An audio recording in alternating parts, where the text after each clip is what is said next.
Hello students, कैसे हैं आप सब। उम्मीद करता हूँ आप सब अच्छे होंगे, अपनी पढ़ाई लिखाई में लगे होंगे।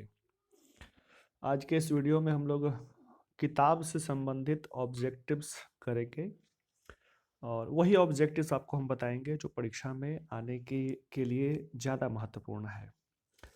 थोड़ा सा देखिए, आपके सामने कुछ प्रश्न हैं। पहले तो शुरुआत करेंगे कुछ ऐसे प्रश्न जो इस बार आज की परीक्षा में आए हैं, आर्ट्स की परीक्षा में। तो ये क्वेश्चन रिपीट होने का चांस नहीं है, लेकिन इसी टाइप का प्रश्न आपको आएगा। यही प्रश्न थोड़ा सा शब्द बदल के आपके पास आ सकता है। तो देखिए, समझिए, संभावित प्रश्न जिसके चांसेस ज़्यादा हैं उन्हीं को आपको हम बताएंगे, और भी कुछ अलग से कुछ क्वेश्चन आपके सामने हम रखेंगे चैप्टर वाइज। देखिए देखिए एक प्रश्न है, व्हेन इज सेंसरशिप इम्पोज्ड, लगना। सेंसरशिप मतलब प्रतिबंध होता है on press in a country like Britain. कह ब्रिटेन जैसी देश में या किसी भी देश में प्रेस पर प्रतिबंध कब लगता है। तो आप जानते होंगे इमरजेंसी और वॉर के समय, युद्ध के समय लगता है। तो आंसर आपके सामने बी होगा। ये इंपॉर्टेंट सवाल है। Dash is sweltering with the heat of just injustice and operation, ये नहीं आने का चांस है, फिर भी आंसर होगा Mississippi. I have a dream में 13 नंबर पैराग्राफ में आपको ये दिखेगा कि मिसिसिपी के लोग जो हैं वो अन्याय और सताए जाने के आग में चल रहे हैं। लोमोव, ये अच्छा क्वेश्चन है। Lomov and dash are quarrelling for the ox meadow. इस सवाल को घुमा घुमा के पूछ सकता है। लोमोव एंड नतालिया किस चीज़ के लिए झगड़ा कर रहे हैं, तो ऑक्स मीडो के लिए झगड़ा कर रहे हैं। चलिए आगे ध्यान दीजिए। द टाइप ऑफ गाउट, चाहे what kind of gout that appealed, आकर्षित करना, टू सीबी वॉज, मतलब सीबी को कैसा गाउट पसंद था। तो आपको मालूम है इवन एंड सिमेट्रिकल, गोल मटोल एक तरह का। Who is dumb in now the leaves are falling fast, कौन डम है, मूक हो गया है, गूंगा बन गया है, तो Nightingale. The poet in snake picked up a dash log, snake नामक पोएम में जो कवि हैं उन्होंने कैसा लॉग, टुकड़ा, तो क्लमजी, भद्दा सा टुकड़ा उन्होंने उठाया था उस सांप को मारने के लिए। Who sits carelessly on the granary floor on ode of autumn, एक महिला को दर्शाया गया है ऑटम के रूप में, जिसको दर्शाया गया है कि वो बैठी है खलिहान में, खेत खलिहान में। C B would examine the dash as soon as he got up, C B क्या एग्जामिन करता था, मतलब सीबी को क्या पसंद था। ये सवाल आपको घुमा के किसी तरह से पूछेगा तो गाउट्स उसको पसंद था। According to T S Eliot Macavity is an dash, ये इंपॉर्टेंट सवाल है। मैकविटी क्या था, तो मास्टर क्रिमिनल था, आपको पता होगा। The soldier in the poem, the soldier नामक पोएम में जो सोल्जर है कहाँ के हैं, तो राइटर कौन से देश का है, याद कर लेना है, आएगा। I permit to speak at any hazard is taken from, देखिए ऐसा लाइन जो बहुत फेमस है, किसी भी पोएम से आएगा, काइंडली देख लीजिएगा एक बार। तो मैं हर क्षण किसी भी मुसीबत में बोलने की परमिशन देता हूँ, या song of myself. However rare it be, चाहे कितना भी दुर्लभ क्यों ना हो, एंड वेन आई क्रम्बल, जब मैं मर जाऊंगा, डैश इज टेकन फ्रॉम, कौन से पोएम से लिया गया। जब मैं मर जाऊंगा तो कौन याद करेगा इस खूबसूरत महिला को, एन एपिताफ, आपको पता होना चाहिए। क्वेश्चन टफ नहीं है, थोड़ा सा शब्द को पढ़ लीजिएगा क्वेश्चन का ठीक से। कब माई बिलव्ड इज रिटन बाय, तो ध्यान रखिएगा ये पॉल बक के द्वारा लिखा गया है, कब माई बिलव्ड। इसमें आप इंडिया थ्रू ट्रेवलर साइज जो आप पढ़े हैं उसमें उन्होंने उनको डॉक्टर, जो उनका फैमिली डॉक्टर हो तो बताता है, वो किताब जो लिखी है उसी का पार्ट आपको पढ़ना था, कब माई बिलव्ड। और गांधी जी ने लिखा है किताब my experiments with truth, Indian civilisation culture, उसी पर बेस्ड है, वो भी ध्यान रखिएगा। फिर कह रहा है बट बिलीव दैट, विश्वास रखिए, I shall make speedier journey is taken from, अब मैं ज़्यादा तेज यात्रा करूँगा, तो ऐसा तो यात्रा करना एक ही जगह है, sweetest love I do not go, to autumn is at dash. तो ये देखिए ये सवाल एकदम आसान है, पोएम का शीर्षक अगर आपको याद है, और टू ऑटम, तो कह रहा है ऑटम क्या है, तो ऑड है, इसमें उसकी ऑटम की गुणगान की गई है।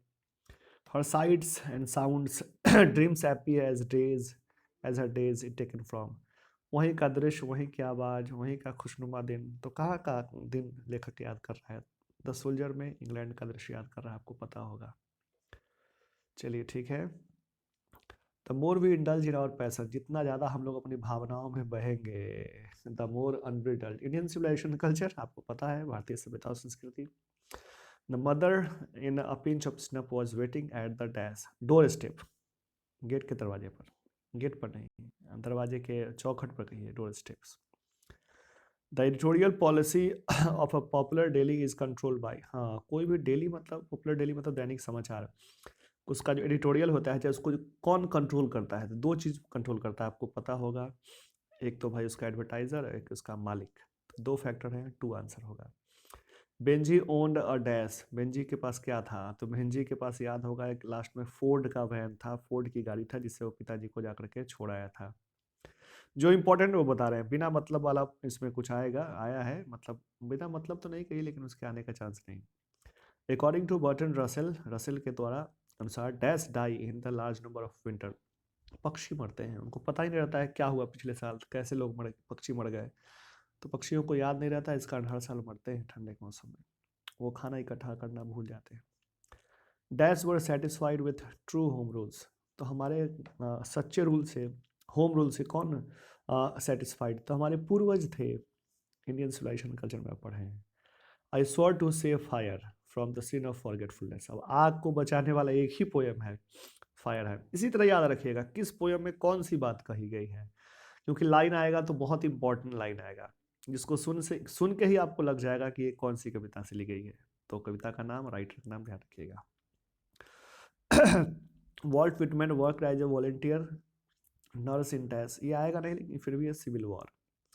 Old English is characterise by, आप देखिएगा आपके किताब के इसमें होगा इन्फ्लेक्शन, ओल्ड इंग्लिश के ज़माने में इन्फ्लेक्शन हुआ करता था, और उस ज़माने के अंग्रेजी को पढ़ना भी बहुत मुश्किल था, ये भी प्रश्न पूछा है।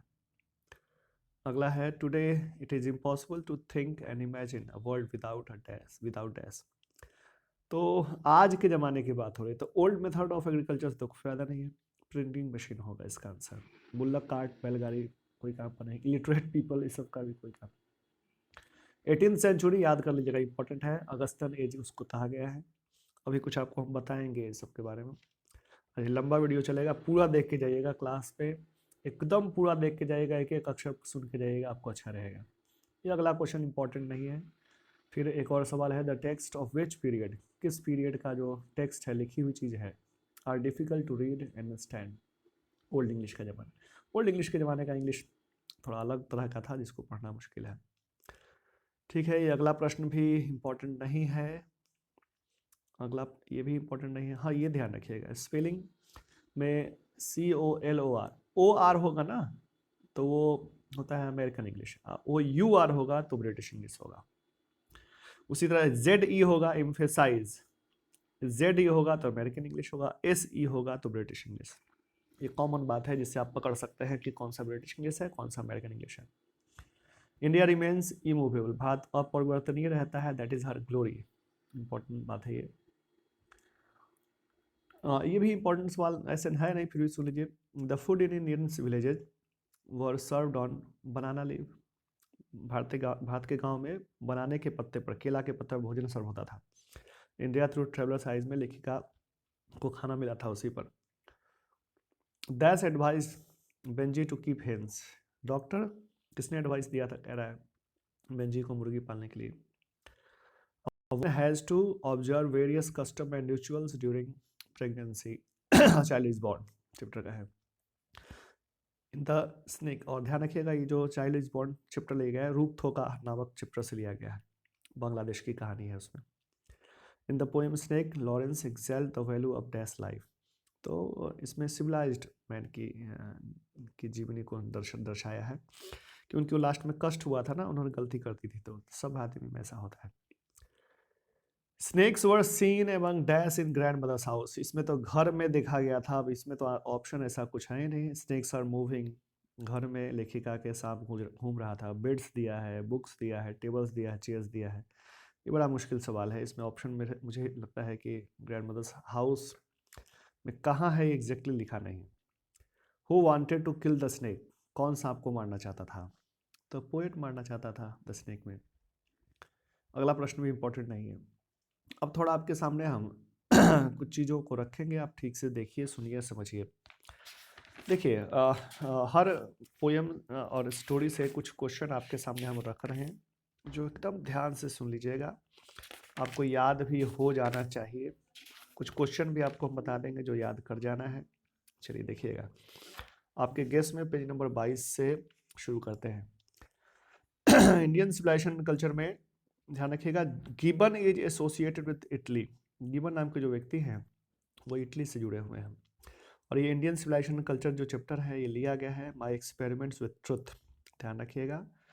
फिर ध्यान रखिएगा, हमारे जो पूर्वज हैं, एंसेस्टर्स हैं, फॉर फादर है, उन्होंने हमें डिसवेड कर दिया, हमारा मन भटका दिया फ्रॉम लग्जरीज एंड प्लेजर से, सुख सुविधा और विलासिता से। ठीक है। फिर ये भी इंपॉर्टेंट ध्यान रखिएगा, मॉडर्न सिविलाइजेशन इज, जो आधुनिक सभ्यता है, is indefinite, Anant, dash of human wants, multiplicity, बढ़ोतरी।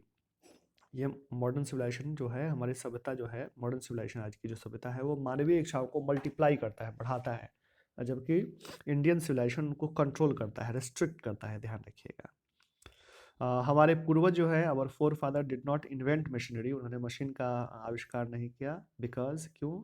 क्योंकि वो जानते थे कि मशीन हम लोगों को लेजी बना देगा। हमारे पूर्वज होम रूल का आनंद उठाते थे, ट्रू होम रूल का आनंद उठाते थे। ध्यान रखिएगा। फराहो जो है ना, वो इजिप्ट के, ये क्वेश्चन आपको हम पिछले एक दो वीडियो में कराए भी हैं, पिछला सारा वीडियो आप देख लीजिएगा। ठीक है। Indian civilisation taught us to be more friendly to one another, हमारी सभ्यता, भारतीय सभ्यता सिखाती है कि हम दूसरे के प्रति फ्रेंडली, दोस्ताना व्यवहार रखें। इंपॉर्टेंट लाइन है, आपको पढ़ा दे रहे हैं, ध्यान रखिएगा। ठीक है। अगला चैप्टर है भारत इज माई होम। इसमें है doctor Zakir Hussain is overwhelm, वो उत्साहित है जाकिर साहब, बाय द ट्रस्ट, विश्वास से, the people have placed in me, जो विश्वास लोगों ने उनमें दिखाया है। ठीक है। अगला है जाकिर हुसैन सेज, जाकिर हुसैन कहते हैं, ही इंटर्स दिस ऑफिस, वो इस ऑफिस में प्रवेश करते हैं, in the spirit of prayerful humility, humility, मानवता की प्रार्थना करते हुए इस ऑफिस में वो प्रवेश करते हैं, राष्ट्रपति के पद पर। ठीक है। Zakir Hussain takes the oath, वो शपथ लेते हैं जाकिर साहब, ऑफ लॉयल्टी, वफादारी का, to the constitution of India. ये सब वर्ड ध्यान रखिएगा आप, संविधान के प्रति वो वफादार रहेंगे, इसके प्रति वो शपथ लेते हैं। ये भी अगला प्रश्न भी इंपॉर्टेंट है। जाकिर हुसैन सेज दैट, वो कहते हैं, ही विल मेंटेन एजुकेशन, वो शिक्षा को बना कर रखेंगे, मेंटेन बना करके रखेंगे, एज अ प्राइम इंस्ट्रूमेंट, मुख्य औजार के रूप में। ये भी इंपॉर्टेंट सवाल है। फिर Zakir Hussain says the whole Bharat is his home, पूरा जो भारत है उनका घर है। ध्यान रखिएगा।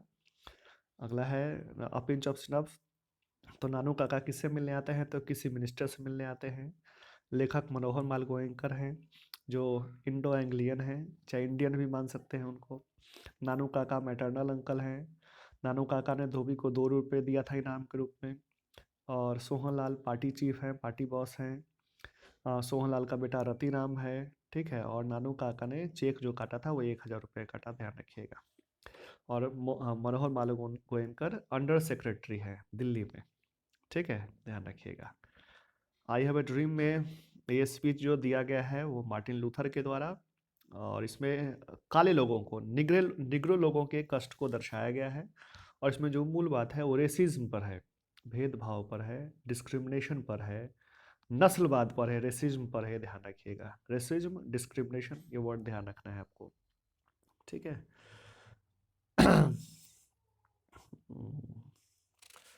फिर है द आर्टिस्ट नामक चैप्टर में थोड़ा सीबी के बारे में ध्यान रखिएगा। उसको गाउड्स पसंद था, वो जापानीज लड़का है। लेखक जो है सिगा नोया, वो भी जापान के ही हैं। उसको राउंड और सिमेट्रिकल गाउड्स पसंद था। पिताजी उसके, सीबी के पिताजी कारपेंटर थे। और उसको वो एक बार क्लास में वो गाउड्स को पॉलिश करते हुए उसको पकड़ लिया गया था। और सीबी का जो गाउड्स है वो इथिक टीचर ने जब्त कर लिया था, जो उन्होंने उस एक पॉटर को दे दिया था, पॉटर को। सीबी का जो फेवरेट गाउड था उसने उसे 10 सेन में खरीदा था। ये ध्यान रखिएगा। द अर्थ में ध्यान रखिएगा, जॉनसन जो है वो सिंपल माइंडेड लड़का है। डॉक्टर सजेस्ट करता है कि वो मुर्गी पाले। उसकी शादी फ्लोरेंस से होती है। बेंजी के पिताजी का नाम जॉनसन है। ध्यान रखिएगा। उनको करीब 4 एकड़ का ज़मीन था। ये सब इम्पोर्टेंट बातें हैं जो आपको ध्यान रखना है। ठीक है, ठीक है। ऑब्जेक्टिव आप पढ़िएगा जरूर। ठीक है। मैरिज प्रपोजल में भी ध्यान रखिएगा। लोमोव और नतालिया मुख्य कैरेक्टर हैं। लोमोव की शादी अंत में नतालिया से होती है। नतालिया के पिताजी चुबुकोव हैं, ठीक है। एज भी ध्यान रखिएगा दोनों का, आपके गेस में है नतालिया 25 ईयर्स की हैं और लोमोव 35 ईयर्स के हैं। उन दोनों के डॉग का भी नाम ध्यान रखिएगा, नतालिया के डॉग का नाम लीप है और लोमोव के डॉग का नाम गेस है। पोयम इत्यादि में ध्यान रखिएगा, sweetest love I do not go John Donne है, ये मेटाफिजिकल पोएट है, ये एकदम ध्यान रखिएगा, मेटाफिजिकल पोएट है। और कविता का लाइन तो आपको जरूर पूछेगा पूछेगा कि कौन सी कविता से लिया गया है या उसके लेखक कौन है, ध्यान रख लीजिएगा, बहुत इंपॉर्टेंट होगा। एक ध्यान रखिएगा अगले पोएम में, सॉन्ग ऑफ माई सेल्फ में, कि कवि वॉल्ट विटमैन है और उनको कौन सा पोएट कहा गया है, तो उनको पीपल्स पोएट कहा गया है, ये इंपॉर्टेंट है। उनकी उम्र 37 साल है, ये भी ध्यान रखिएगा। Now the leaves are falling fast, W.H. Jordan, ध्यान रखिएगा, बहुत इंपॉर्टेंट है। और ट्रैम इज रोलिंग, ये थोड़ा गेस में ठीक कर लीजिएगा, ये प्रश्न संख्या 87 है, 87 नहीं है, 88 है। द ट्रैम इज रनिंग नहीं होगा, रोलिंग होगा, ये ध्यान रख लीजिएगा। और क्या डम हो गया था, तो नाइटिंगेल डम हो गया था, देखिएगा।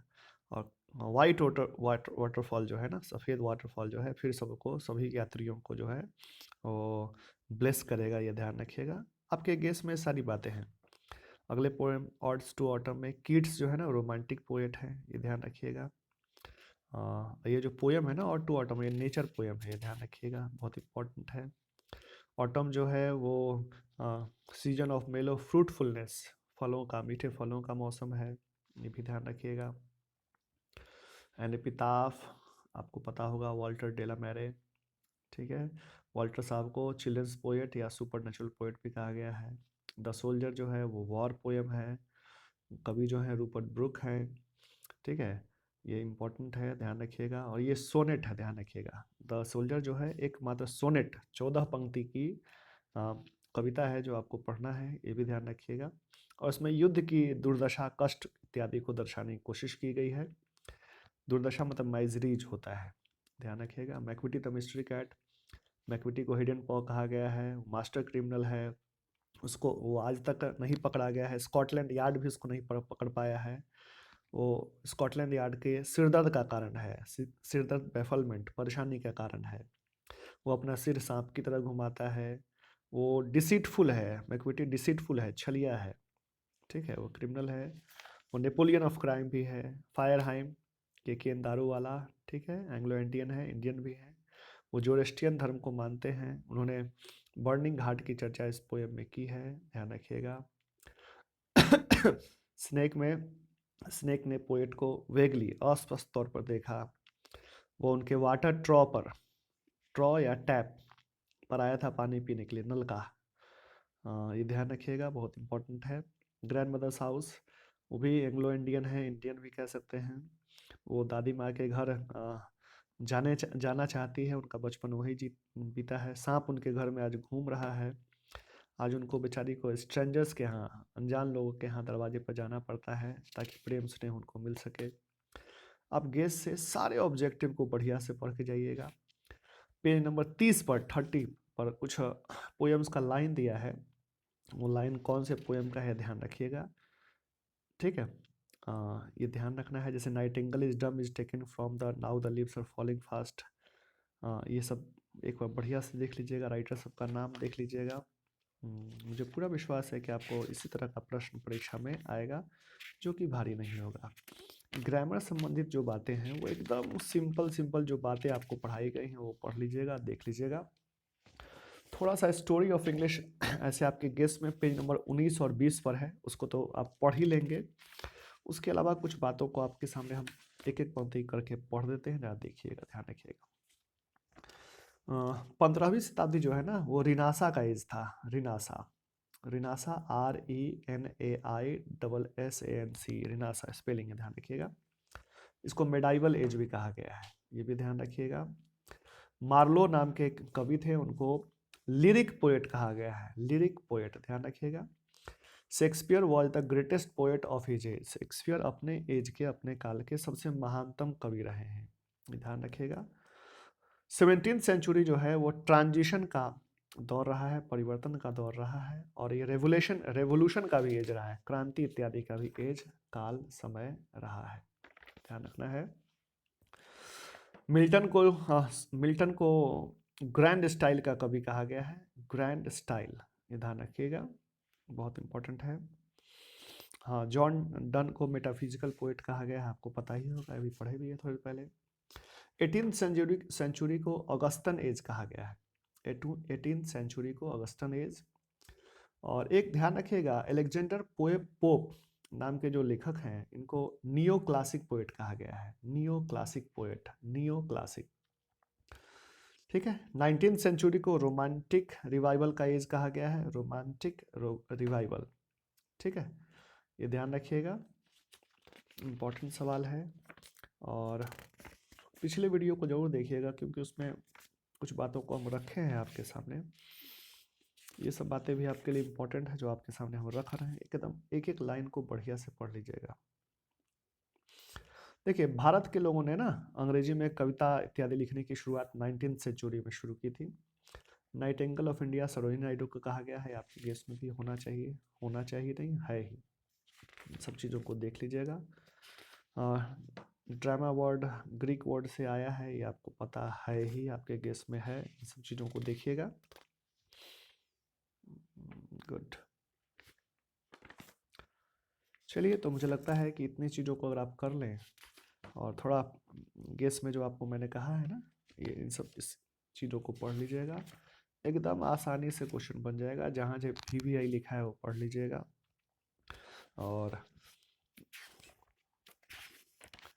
सभी क्वेश्चन करीब करीब आपको गेस से ही आएंगे, जो क्लास में आपको टिक कराया गया वो भी, और जो VVI लिखा है उसको भी आप थोड़ा कर लेंगे। चलिए, थैंक यू, मुझे पूरा विश्वास है कि आपकी परीक्षा अच्छी ही जाएगी। चलिए, थैंक यू।